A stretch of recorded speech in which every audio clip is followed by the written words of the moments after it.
Not so long ago, I wanted to be a journalist. Now, I just want to hold my breath and sink.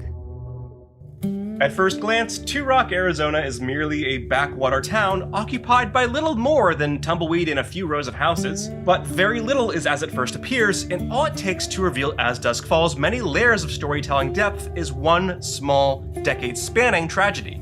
And it's all about the story, since this is a choose-your-own-adventure style graphic novel that cleverly pulls ideas from games like Telltale's The Walking Dead series and 13 Sentinel's Aegis Rim. Each member of this voice-acting cast of unique and interesting characters has their own, often conflicting emotional stakes that accelerate the story in seemingly hundreds of logical and intelligently connected directions.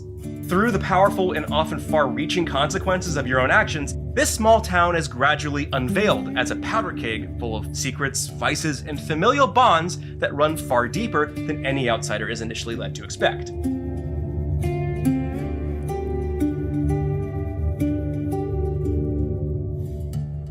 This story begins with a heist carried out by a trio of brothers who, while searching for a place to lay low, collide with another family at the auspicious Desert Dream Motel.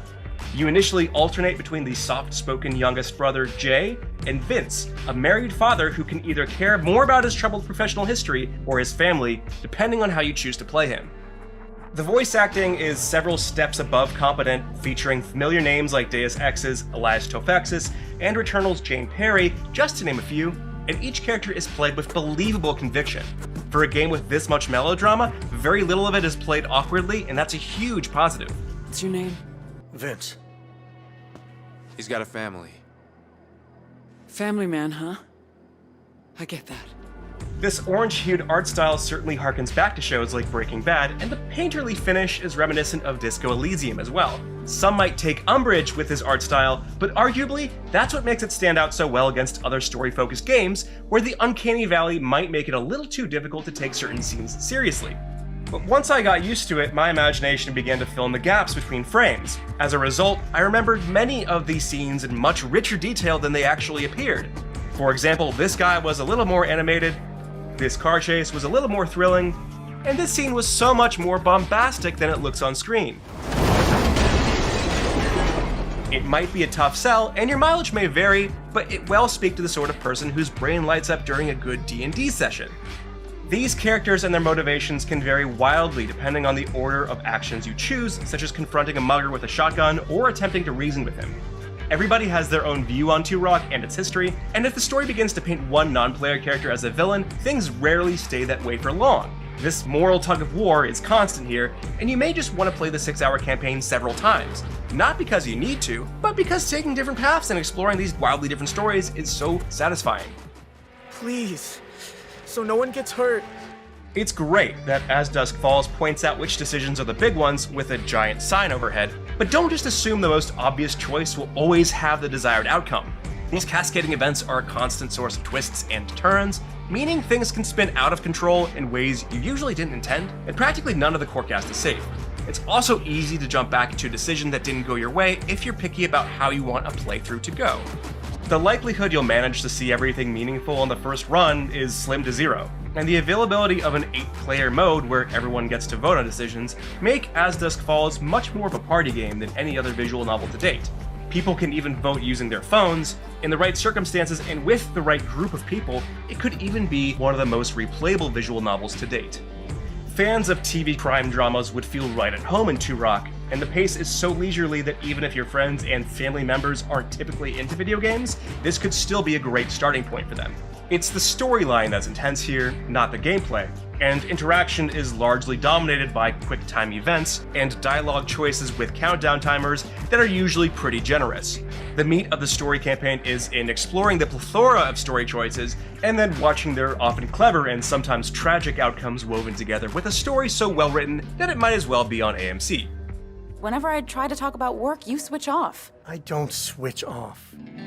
Since no time is wasted making you search for puzzle clues or awkwardly stumble around in a 3D environment, As Dusk Falls leaves space for a noticeably wider number of meaningful decisions than in any Telltale game. And they don't just feel like they're giving the mere illusion of choice. Some actions, such as talking to this dog versus throwing a stick to ward the dog away, resulted in two vastly different outcomes that temporarily changed the shape of the story.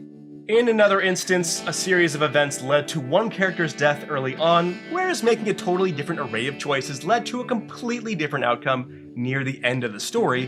Many of these decisions seem innocent or meaningless at first, but they do tend to coalesce and influence the overall direction of events. Something you did 4 hours ago might pop up again or not, but as a result, when I saw a chain of earlier decisions come together to form larger consequences, it felt ethereal. The self-awareness across As Dusk Falls' several layers of cascading events is impeccably consistent, but this is still just the sleight of hand on the writer's part, and like in any other story game with branching storylines, the skeleton of As Dusk Falls remains pretty consistent throughout. Certain events will happen no matter what, though the silver lining here is that you may get a chance to see those events from a totally different angle if you make different choices. For example, a character who died early in my first playthrough lived long enough to disclose a secret later in the second one, and that revelation completely redefined how I viewed the story and some of the other characters. This led me to believe that As Dusk Falls isn't playing anything close to its full hand in the first 6 hours. Tying these still images together is excellent sound design that accurately depicts everything with cinema-like fidelity. The original soundtrack by Forest Swords is rich, deep, and tense, coming in at ideal intervals, for example, to create drama with bassy tones like this.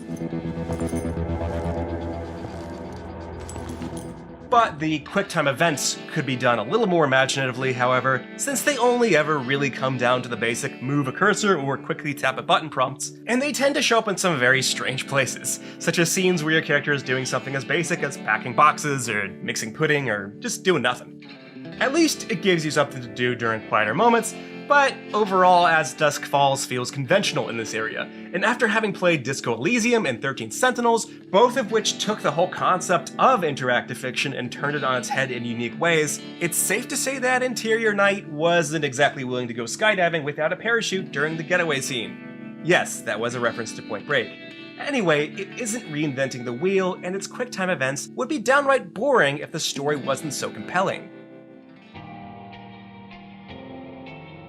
As Dusk Falls is a masterwork of branching storytelling that makes the best out of its comic book style animations, which end up giving you the opportunity to fill the negative space with your own imagination. And this works surprisingly well during some of the more intense scenes. It's an impressive solo experience, but its 8-player mode makes it a potential hit at family or friend gatherings where gamers and non-gamers mix. Its many possible choices, mixed with the emotional intensity of its expressive voice cast, make it a great recommendation for fans of crime dramas like Breaking Bad and Fargo. Virtually no one is safe from the consequences of your actions, but even if you make a choice that results in an unwanted consequence, or you mess up one of the many simplistic QuickTime events, the story can still manage to spiral out in several interesting directions that you won't expect, even on subsequent playthroughs. That makes it a joy to approach again and again until you uncover each character's secrets and mentally reconstruct the story's bigger picture. For more, check out our reviews of Madison and The Quarry, and for everything else, stick with IGN.